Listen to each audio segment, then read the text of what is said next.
ನನ್ನ ಮಾಮ ಹೇಳ್ತಾ ಇದ್ರು, ಹಾಕ್ಲಿಕ್ಕೆ ಚಡ್ಡಿ ಇಲ್ಲದಿದ್ರು ಒಂದು ಪಕ್ಷ ಬೇಜಾರಿಲ್ಲ, ತಲೆಯಲ್ಲಿ ಕೂದಲು ಮಾತ್ರ ಕಂಪಲ್ಸರಿ ಇರಬೇಕು, ಇಲ್ಲಾಂದ್ರೆ ಜಗತ್ತು ಮರ್ಯಾದೆಯೇ ಕೊಡುದಿಲ್ಲ ಅಂತ. ಹೇರ್ ಫಾಲ್ ಅನ್ನೋದು ಬರೀ ಪ್ರಾಬ್ಲಮ್ ಅಷ್ಟೇ ಅಲ್ಲ, ಅದೊಂದು ಶಾಪ. ಎಷ್ಟು ಕೂದಲು ಬಿದ್ದಿರ್ತದೆ ನೋಡಿ, ಅಷ್ಟು ನಿಮ್ಮ ಆಯಸ್ಸು ಕಮ್ಮಿ ಆದಾಗೆ ಫೀಲಿಂಗ್. ದೊಡ್ಡ ಹಣೆ ಬಾರಿ ಲಕ್ಕಿ ಅಂತೆ, ಲಕ್ಕಿ ಮನೆ ಹಾಳಾಗ. ಇದು ಕೂದಲು ಉದ್ರಿ ಉದ್ರಿ ಹೀಗೆ ಆದದು. ಮುಂಚೆ 2 ಸೆನ್ಸ್ ಇತ್ತು, ಈಗ 10 ಸೆನ್ಸ್ ಆಗಿದೆ. ಇನ್ನು ಜಾಸ್ತಿ ದಿನ ಇಲ್ಲ, ಇಲ್ಲಿ ಮೈದಾನ ಆಗಿ ಹೋಗ್ತದೆ. ಮತ್ತೆ ನೀವು ಕ್ರಿಕೆಟ್ ಮ್ಯಾಚ್ ಆಡಿ ಆಯ್ತಾ. ಕೆಲವರು ನನ್ನ ಹತ್ರ ಬಂದು ಕೇಳ್ತಾರೆ, ಶಿಲ್ಪ ನಿಂದು ಮುಂಚೆ ಕೂದಲು ಎಷ್ಟು ಚಂದ ಅಲ್ಲ, ಎಷ್ಟು ದಪ್ಪ, ಎಷ್ಟು ಉದ್ದ, ಎಷ್ಟು ಕಲಿ ಈಗ ಎಂತ ಆದದು? ನಿಮ್ಗೆ ನಾಚಿಕೆ ಆಗೋದಿಲ್ಲ? ನನ್ನ ಹತ್ರ ಬಂದು ಹಾಗೆಲ್ಲ ಕೇಳ್ತಿರಲ್ಲ, ನಿಮ್ಗೆ ಸ್ವಲ್ಪ ಮನುಷ್ಯತ್ವ ಇಲ್ವಾ? ನಿಮ್ಮಂತವರ ವಕ್ರ ದೃಷ್ಟಿಯಿಂದವೇ ನನ್ನ ಕೂದಲು ಹೋದದು. ಕೂದಲು ಮುಟ್ಲಿಕ್ಕೆ ಗೊತ್ತಿಲ್ಲ, ಪುಂಡಿ ಹೋಗ್ತದೆ.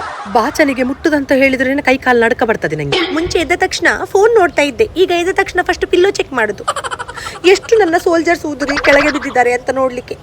ಜವನಾದಿಗೆಯಲ್ಲಿ ಮಾಡಿದಂತಹ ಪಾಪದ ಕರ್ಮ ಇದು. ಆಗ ಸ್ಟ್ರೈಟ್ನಿಂಗ್ ಮಾಡಬಾರ್ದಿತ್ತು, ಮಾಡದಿದ್ದಿದ್ರೆ ಈಗ ವಾಲ್ಯೂಮ್ ಚಂದ ಇರ್ತಿತ್ತಲ್ಲ. ನಂಗೆ ಬೇಕಿತ್ತು ಅದಕ್ಕೆ ಪ್ರಸಂಗ. ಸ್ಟ್ರೆಸ್ ಇಂದ ಆಗ್ತದ, ಫುಡ್ ಇಂದ ಆಗ್ತದ, ನೀರಿಂದ ಆಗ್ತದ, ವೆದರ್ ಇಂದ ಆಗ್ತದ, ಯಾವ ಕರ್ಮದಿಂದ ಆಗ್ತದ ಅಂತ ನಂಗೆ ಅರ್ಥ ಆಗುದಿಲ್ಲ. ಮುಂಚೆ ಶಾಲೆಗೆ ಹೋಗುವಾಗ 2 ಜಡೆ ಹಾಕುವಾಗ ಇಷ್ಟು ತೋರ 2 ಸೈಡಲ್ಲಿ ಸಹ, ಈಗ ಒಂದು ಪುಚ್ಚೆ ಕಟ್ಟಿದ್ರೆ ಸಹ ಒಂದು ತೋರಕ್ಕೆ ಸಹ ಸಮಾನ ಇಲ್ಲ. ಅದ್ರ ಕಾಲು ಬಸಿ ಸಹ ಇಲ್ಲ ಹೇಳ್ತೇನೆ.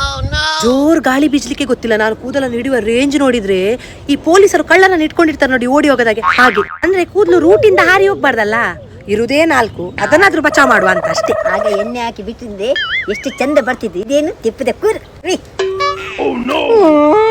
ನನ್ಗೆ ಅರ್ಥ ಆಗುದಿಲ್ಲ, ನನ್ನ ಕೂದಲು ನನ್ನನ್ನು ಬಿಟ್ಟು ಹೋಗುವ ಡಿಸಿಷನ್ ಹೇಗೆ ತಗೊಳ್ತು ಅಂತ. ಒಂದು ವಾರ್ನಿಂಗ್ ಇಲ್ಲ, ಒಂದು ರೆಸಿಗ್ನೇಷನ್ ಲೆಟರ್ ಇಲ್ಲ, ಎಕ್ಸಿಟ್ ಇಂಟರ್ವ್ಯೂ ಇಲ್ಲ. ಹೇಗೆ ಮಾರೆ? ನಾನು ವಾಶ್ರೂಮ್ ಅಲ್ಲಿ ಸಹ ಡಿಟೆಕ್ಟಿವ್ ಆಗಿ ಬಿಟ್ಟಿದ್ದೇನೆ. ಅಲ್ಲಿ ಸಹ ಹೋಗಿ ಡ್ರೈನ್ ಅಲ್ಲಿ ಹುಡುಕ್ತೇನೆ ಎಷ್ಟು ಕೂದಲು ಹೋಗಿದೆ ಅಂತ ನೋಡ್ಲಿಕ್ಕೆ. ನನ್ನ ಮನೆಯ ಬಾತ್ರೂಮ್ ನಾನು ಒಬ್ಬಳೇ ಯೂಸ್ ಮಾಡುದು. ಅಲ್ಲಿ ಬಿದ್ದಿರುವ ವಾಲ್ಯೂಮ್ ನೋಡಿದ್ರೆ ನನ್ನ ಕೂದಲಿಗಿಂತ ಸಹ ಜಾಸ್ತಿ ಇರ್ತದೆ. ಈಗ ನನಗೆ ಭಯ ಅಂತ ಹೇಳಿದ್ರೆ, ಆ ಕೂದಲೆಲ್ಲ ನಂದೇ ಅಥವಾ ಯಾವ್ದಾದ್ರು ಆತ್ಮ ಬಂದು ಸೇರ್ಕೊಂಡಿದ್ದ ಮನೆಯಲ್ಲಿ. ಮುಂಚೆ ನಾನು ಯೋಧನಾಗಿ ಹೇರ್ ಬ್ರಷ್ ಮಾಡ್ತಾ ಇದ್ದೆ, ಗೆನ್ಪುತ್ತಿರ್ಲಿಲ್ಲ ಕೂದಲು ಉದುರ್ತದ ಬೀಳ್ತದ ಅಂತ. ಆದ್ರೆ ಈಗ ಕೈಯಲ್ಲಿ ಬಲ ಇಲ್ಲದಾಗೆ ಮಾಡುದು ನಾನು. ಈಗ ಜನ ನಿಮ್ಮ ಏಜ್ ಇಂದ ಗುರುತಿಸುದಿಲ್ಲ, ನಿಮ್ಮ ಕೂದಲಿಂದ ಗುರುತಿಸುದು. ನೀವು ಎಷ್ಟು ಸಣ್ಣ ಪ್ರಾಯದವರಾಗಿದ್ರು ಕೂಡ ತಲೆಯಲ್ಲಿ ಕೂದಲಿಲ್ಲದಿದ್ರೆ ನೀವು ಅಂಕಲ್ ಆಂಟಿ. ಅರ್ಥ ಆಯ್ತಾ ನಿಮ್ಗೆ?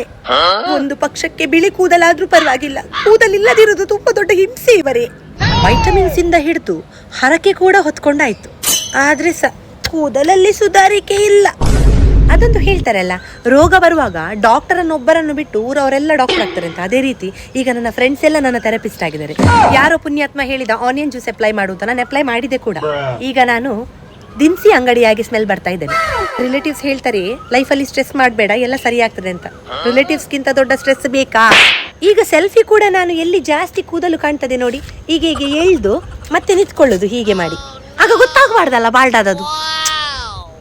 ಕೆಲವರು ಸೋಷಿಯಲ್ ಮೀಡಿಯಾದಲ್ಲಿ ಗುಡ್ ಹೇರ್ ಡೇ ಅಂತ ಹಾಕುವಾಗ ನನ್ಗೆ ಎಷ್ಟು ಹೊಟ್ಟೆ ಉರಿತದೆ ಗೊತ್ತುಂಟಾ? ಇಷ್ಟು ಕೂದಲು ಹೋಗುವ ಜಾಗದಲ್ಲಿ ಇಷ್ಟು ಹೋದ್ರೆ ಅವತ್ತು ನಂದು good hair day. Hair fall is like adulthood. ಯಾರು ನಿಮ್ಗೆ ಮುಂಚೆ ವಾರ್ನೆ ಮಾಡಿರುವುದಿಲ್ಲ.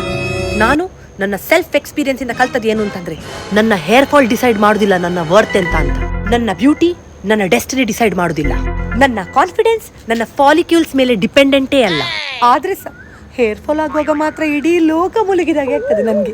ಇನ್ನು ಮುಂದೆ ನಾನು ನನ್ನ ಸ್ಕ್ಯಾಲ್ಪ್ ಅನ್ನು ಟೇಕ್ ಕೇರ್ ಮಾಡ್ತೇನೆ, ಚಂದ ಊಟ ತಿಂಡಿ ತಿಂತೇನೆ, ನೀರು ಕುಡಿತೇನೆ, ಪ್ರೇ ಮಾಡ್ತೇನೆ, ಯೂನಿವರ್ಸ್ ಜೊತೆ ಪೆಟ್ಟು ಮಾಡ್ತೇನೆ, ಹೇರ್ ಫಾಲ್ ಆಗದಾಗೆ ನೋಡ್ಕೊಳ್ತೇನೆ, ನನ್ನ confidence at any cost low ಆಗದಾಗೆ ನೋಡ್ಕೊಳ್ತೇನೆ. ಆದ್ರೆ ನಿಮ್ಮ ಹತ್ರ ಎಂತಾದ್ರೂ ಮದ್ದಿದ್ರೆ ನಂಗೆ ಹೇಳಿ ಆಯ್ತಾ?